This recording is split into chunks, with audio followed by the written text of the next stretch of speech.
Family কার্ডে ৩৭,৮১৪ পরিবারের নারী প্রধান টাকা পেয়েছেন বললেন প্রধানমন্ত্রী। নাহিদ ইসলাম দুর্নীতি না করলেও নৈতিক অপরাধ করেছেন বললেন রাশেদ খান। মূলধনে ঘাটতি থাকলেও প্রণোদনা বোনাস দিতে পারবে ব্যাংকগুলো বলল কেন্দ্রীয় ব্যাংক। সর্বশেষে জানাবো, রূপপুর প্রকল্পে ৯০% ঋণ রাশিয়ার, ২৮ বছরে পরিশোধ করবে বাংলাদেশ। শিরোনাম শুনলেন, এবারে বিস্তারিত। ফ্যামিলি কার্ডে ৩৭,৮১৪ পরিবারের নারী প্রধান টাকা পেয়েছেন বললেন প্রধানমন্ত্রী। নারীর অর্থনৈতিক ক্ষমতায়নে এরই মধ্যে প্রান্তিক ও নিম্ন আয়ের পরিবারকে সুরক্ষা দিতে প্রাথমিক পর্যায়ে দেশের ১৩টি জেলা এবং ৩টি সিটি কর্পোরেশনের ৩৭,৮১৪টি পরিবারের নারী প্রধানকে ফ্যামিলি কার্ডের মাধ্যমে মাসিক ২৫০০ টাকা দেওয়া হয়েছে। এমনটাই জানিয়েছেন প্রধানমন্ত্রী ও সংসদ নেতা তারেক রহমান। বুধবার ২৯ এপ্রিল জাতীয় সংসদ অধিবেশনে এক প্রশ্নের জবাবে তিনি এ তথ্য জানান। প্রধানমন্ত্রী বলেন, বর্তমান সরকার একটি নিরাপদ, বৈষম্যহীন ও জলবায়ু সহিংস বাংলাদেশ গড়ে তুলতে কাজ করছে, যেখানে নারী ও শিশুরা হবে টেকসই উন্নয়নের সম অংশীদার এবং ভবিষ্যৎ প্রজন্ম পাবে সমৃদ্ধ বাংলাদেশ। নারী ও শিশুদের সার্বিক উন্নয়ন ও কল্যাণ নিশ্চিতকল্পে মহিলা ও শিশু বিষয়ক মন্ত্রণালয়ের আওতায় নানাবিধ কার্যক্রম পরিচালিত হচ্ছে বলে জানান তারেক রহমান।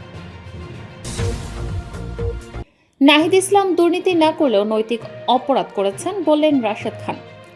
জাতীয় নাগরিক পার্টির আহ্বায়ক নাহিদ ইসলাম দুর্নীতি না করলেও নৈতিক অপরাধ করেছেন বলে মন্তব্য করেছেন গণ অধিকার পরিষদের সাবেক সাধারণ সম্পাদক ও বর্তমান বিএনপি নেতা রাশেদ খান।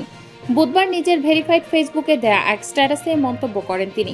ওই স্ট্যাটাসে রাশেদ খান লেখেন, গতকাল মঙ্গলবার সংসদে দাঁড়িয়ে নাহিদ ইসলাম দুর্নীতির প্রমাণ চেয়েছেন। আমি ধরেই নিলাম তিনি নিজে কোনো দুর্নীতির সাথে জড়াননি, কিন্তু তিনি দায়িত্বে থাকাকালীন সময় অন্তর্বর্তীকালীন সরকারের অনেকেই ও সরকার ঘনিষ্ঠ ব্যক্তিরা দুর্নীতির তদবির বাণিজ্যে জড়িয়েছেন। এমনকি তার সাবেক প্রিয় আতিক মোর্শেদের কর্মকাণ্ড নিয়েও অনেক অভিযোগ অনুযোগ গণমাধ্যমে এসেছে। এছাড়া বিভিন্ন জায়গায় নিজস্ব সার্কেলের লোক বসানো ও নিজের মন্ত্রণালয়ের বাইরেও অন্য মন্ত্রণালয়ের রদবদলেও তিনি প্রভাব বিস্তার করেছেন। তাদের কারো কারো বিরুদ্ধে পরবর্তীতে বেশ কিছু অভিযোগ গণমাধ্যমে এসেছে। মূলধনে ঘাটতি থাকলেও প্রণোদনা বোনাস দিতে পারবে ব্যাংকগুলো বলল কেন্দ্রীয় ব্যাংক।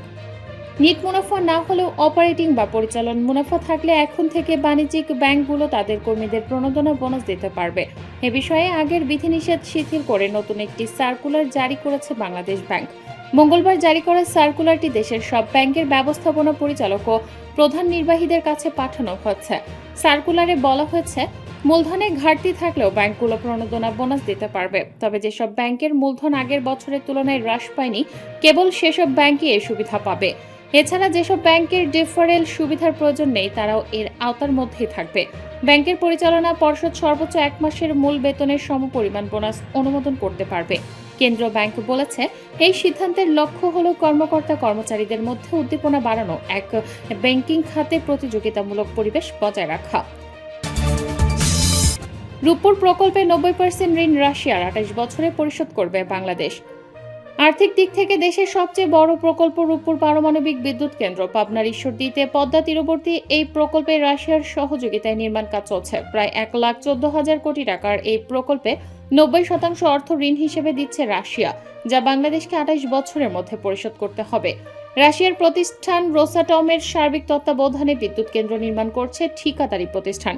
শুরুতে প্রতি ইউনিট বিদ্যুতের খরচ ৬ টাকা ধরা হলেও অভ্যন্তরীণ সূত্র বলেছে তা এখন প্রায় ১২ টাকা পর্যন্ত দাঁড়াতে পারে। মঙ্গলবার দুপুর ৩টার দিকে পদ্মার তীরবর্তী রূপপুর পারমাণবিক বিদ্যুৎ কেন্দ্রের কার্যক্রমের উদ্বোধন করেন বিজ্ঞান ও প্রযুক্তি মন্ত্রী ফকির মাহবুব আনাম। এরপর বিভিন্ন ধাপ ও পরীক্ষা নিরীক্ষা শেষে আগামী বছরের ফেব্রুয়ারিতে প্রথম ইউনিট পূর্ণাঙ্গ উৎপাদনে যেতে পারে। এর মাধ্যমে পারমাণবিক শক্তি ব্যবহারকারী দেশের তালিকায় ৩৩তম দেশ হিসেবে যুক্ত হবে বাংলাদেশ।